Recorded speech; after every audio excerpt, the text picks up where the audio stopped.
আসসালামু আলাইকুম। Casual cooking পক্ষ থেকে আপনাদের সবাইকে স্বাগত। আজ আমি বাদাম কটকট বানাবো। বাদাম কটকট বানানোর জন্য চিনি লাগবে। আমি এখানে 1 কাপ চিনি নিয়েছি। 4 টেবিল চামচ পানি দিয়ে জাল বসিয়ে দেব। আর ভাজা বাদাম নিয়েছি, বাদাম ভেজে নিতে হবে, চীনা বাদাম। তারপরে বাদামগুলোকে ছুলে বের করে নিতে হবে। এভাবে ছাড়িয়ে নিতে হবে।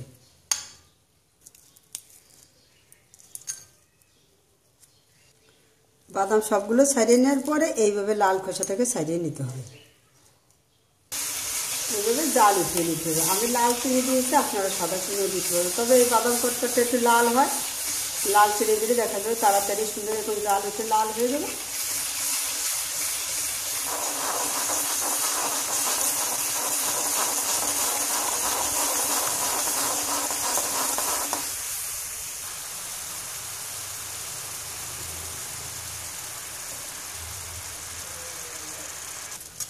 এরকম স্টিলের প্লেট নিতে হবে, চাইলে একটু তেলও লাগাই নিতে হবে, তবে সহজভাবে উঠে নিতে। দেখেন গুড়টা কিন্তু অনেক সুন্দর লাল হয়ে গেছে আর আঁশও উঠে গিয়েছে। আরও কিছুক্ষণ একটু জাল করে আমি নামিয়ে প্লেটে ঢেলে দিব।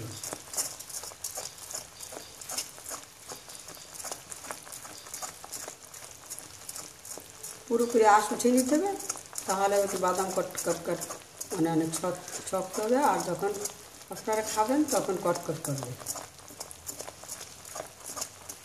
পুরোপুরি দেখেন ঘন হয়ে গিয়েছে আর সুন্দর আঁশ উঠিয়ে গিয়েছে। পুরোপুরি আমি আঁশ উঠিয়ে নিয়েছি। এবার আমি চুলা বন্ধ করে দিয়ে প্লেটে ঢেলে নেব। দেখতে পাচ্ছেন প্লেটে আমি হালকা তেল লাগিয়ে নিয়েছি, সামান্য তেল লাগিয়ে নিয়েছি। এবার আমি ঢেলে দিচ্ছি।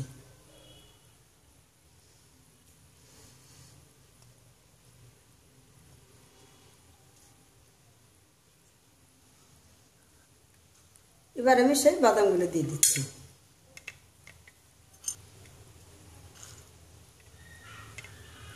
আপনারা আপনাদের পছন্দ অনুযায়ী বাদাম দিয়ে দেবেন। চাইলে বেশি পরিমাণে বাদাম দিতে পারবেন, অল্পও দিতে পারবেন। আমি আরও একটা প্লেটে বাকিটুকু ঢেলে দেব।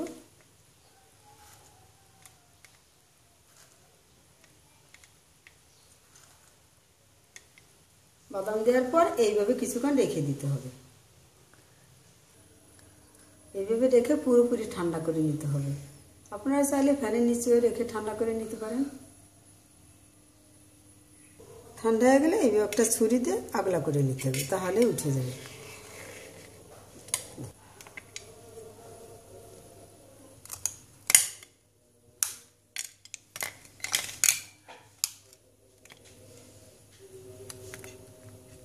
দেখেন কতটা মচমচা হয়ে গেল বাদাম কটকট। ভিডিওটা দেখার জন্য আপনাদের সবাইকে ধন্যবাদ। ভালো থাকুন, সুস্থ থাকুন। আল্লাহ হাফেজ।